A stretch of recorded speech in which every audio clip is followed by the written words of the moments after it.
Paz y bien, en este sábado de la semana número 29 del tiempo ordinario. El capítulo 8 de la Carta a los Romanos, que estaremos escuchando durante 4 días a partir de hoy en la primera lectura de la misa, es muy importante. Y podríamos titularlo como La vida del cristiano en el Espíritu, pues es el Espíritu de Jesús el que nos da la fuerza para liberarnos del pecado, de la muerte, de la ley, y para vivir conforme a la gracia. Y Pablo nos describe aquí un dinámico contraste entre la carne y el espíritu. Y cuando San Pablo habla de la carne, se refiere a las fuerzas humanas y a la mentalidad de aquí abajo, mientras que el espíritu son las fuerzas de Dios y su plan salvador. Un plan muchas veces diferente a las apetencias humanas. Y antes, la ley era débil, no nos podía ni dar fuerzas ni salvar. Pero ahora, Dios ha enviado a su Hijo que con su muerte condenó al pecado, y ahora vivimos según su Espíritu. Y las obras del cuerpo llevan a la muerte, las obras del Espíritu a la vida y a la paz. Y en el Evangelio comenzamos el capítulo 13 de San Lucas.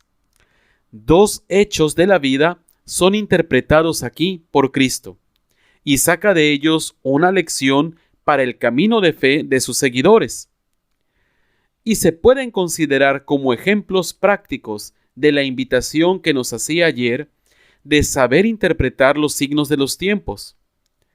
Pues no conocemos nada de esa decisión que tomó Pilato de aplastar una revuelta de Galileos cuando estaban sacrificando en el templo, que mezclaron su sangre con la de los animales que ofrecían. Y sí sabemos por el historiador Flavio Josefo que lo había hecho en otras ocasiones, con métodos nada gratos, pero no es seguro que sea el mismo caso. Y tampoco sabemos más de ese accidente, el derrumbamiento de un muro de la torre de Siloé que aplastó a 18 personas. Pero lo importante aquí es que Jesús ni aprueba ni condena la conducta de Pilato, ni quiere admitir que el accidente fuera un castigo de Dios por los pecados de aquellas personas. Lo que Jesús sí saca como consecuencia es que, dado lo caducos y frágiles que somos, todos tenemos que convertirnos, porque así la muerte, cuando sea que nos encuentre preparados.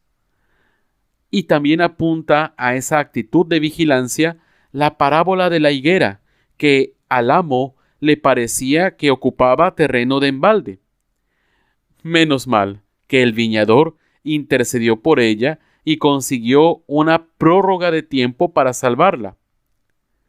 Y esta parábola de la higuera seca se parece mucho a la queja por la viña desagradecida en el capítulo 5 de Isaías y el capítulo 8 del profeta Jeremías.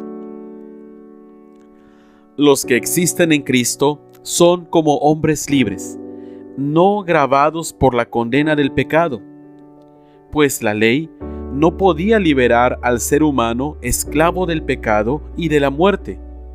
Pero Dios mandó a su Hijo en una carne semejante a la del pecado, y este Hijo condenó al pecado en la carne, y lo condenó tomándolo sobre sí, asumiendo su peso y su amargura, abriéndonos la vida nueva según el Espíritu.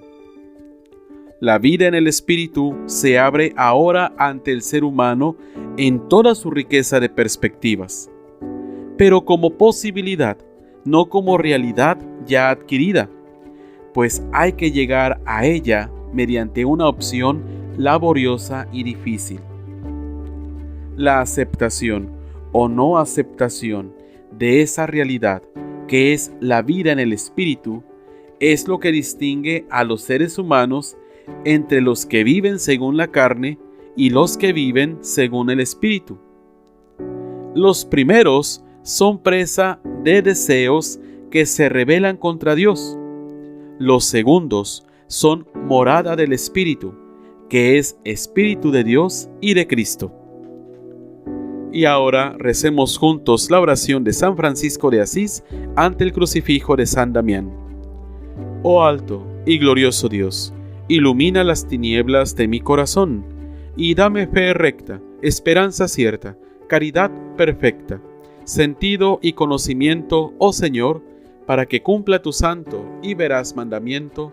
Amén.